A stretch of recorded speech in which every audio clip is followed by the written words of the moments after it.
Hi guys! Welcome back sa aking YouTube channel. Kung bago ka dito sa aking channel guys at gusto nyong matuto regarding coins at banknotes, click nyo na guys yung subscribe button at saka notification bell para updated po kayo sa mga videos na i-upload ko.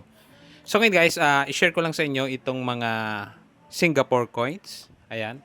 Maaari yung iba sa inyo is meron pong mga ganito na mga barya. So ang problema kasi sa mga foreign coins guys, sa mga ibang bansa, is sa pagkakaalam ko is sa mga money changer is hindi po sila pinapalitan.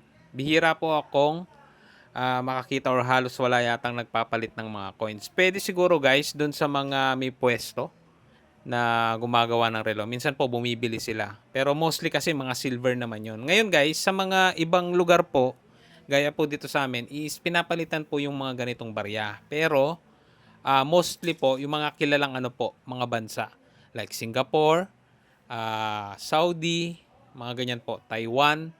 And pinapalitan po nila ng mga coins is yung mas malaking denomination, no? Hindi po yung mga cents na mga denomination. So, gaya po nitong mga coins po ng Singapore, yung iba po kasi dito is cents. So, hindi po sila mapapalitan. Unlike po dun sa mga $1, $2, or yung mga ibang bansa po like Canadian dollar, yun po, pinapalitan po nila yung mga coins.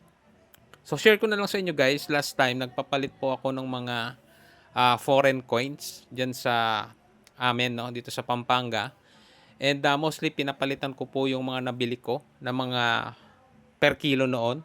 Pinili ko po yung mga galing pong Saudi, mga UAE, tsaka iba pong lugar dyan sa Middle East. So, check nyo na lang po sa area ninyo kung may mga ganito pong mga nagpapalit po ng mga coins. Mostly po kasi naman yung iba na mga hindi kilalang mga bansa po is, yun nga, gaya ng nasabi ko, binibenta po nila ng per kilo. So, sa mga per kilo naman po, ang ginawa ko kasi noon is pinipili ko po yung ibang mga denomination, no? So, pwede ko silang ipapalit dun sa mga pwesto po dito sa amin. So, shinare ko lang sa inyo guys yung information regarding sa mga pagpapalit nitong mga foreign coins. So, subscribe na kayo guys para updated po kayo sa mga videos na i-upload ko.